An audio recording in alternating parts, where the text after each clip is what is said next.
अरे बाप रे बाप आय है, अरे बाप रे बाप, अरे बाप रे बाप आय है, अरे बाप रे बाप सैया गेले हमर दिली। अरे बाप रे बाप आना ठके घर में कीली। अरे बाप रे बाप सैया गेले हमर दिली। अरे बाप रे बाप, अरे बाप रे बा हे गई, अरे बाप रे बा, अरे बाप रे बा हे गई, अरे बाप रे बा अखने आबै छियौ मिली।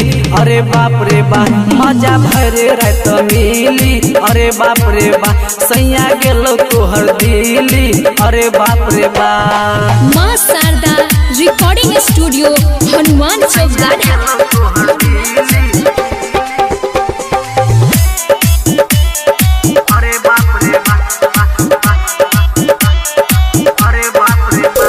बहुते दिन के बाद फेरो मौका एगो एलो।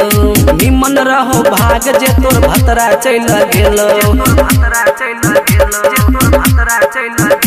अरे हमरा तोरा लेल एगो मौका छोड़ गेलो। सैया गेलो हमर दिली। अरे बाप रे बाप आना ठके घर में कीली। अरे बाप रे बाप सैया गेलो हमर दिली। अरे बाप रे बाप हे गई मन करे हमारे अखने आइब जैतो।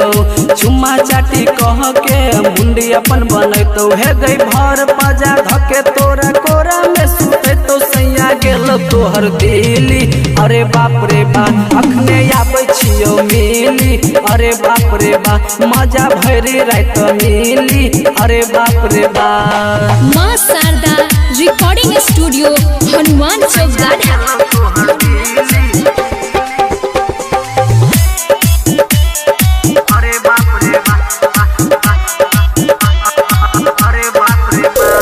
सज धज कर है छौरी कर है इंतजार गे। श्याम प्रेमी तोरा छौरी करतो खूबे प्यार गे। राहुल राज से हमर पलंग नहीं। सैया गेलो हमर दिली। अरे बाप रे बाप मजा भरे रात मिली। अरे बाप रे बाप सैया गेले हमर दिली। अरे बाप रे बाप, अरे बाप रे बा हे गई, अरे बाप रे बा, अरे बाप रे बा हे गई, अरे बाप रे बा सैया गेलो तोहर दिली।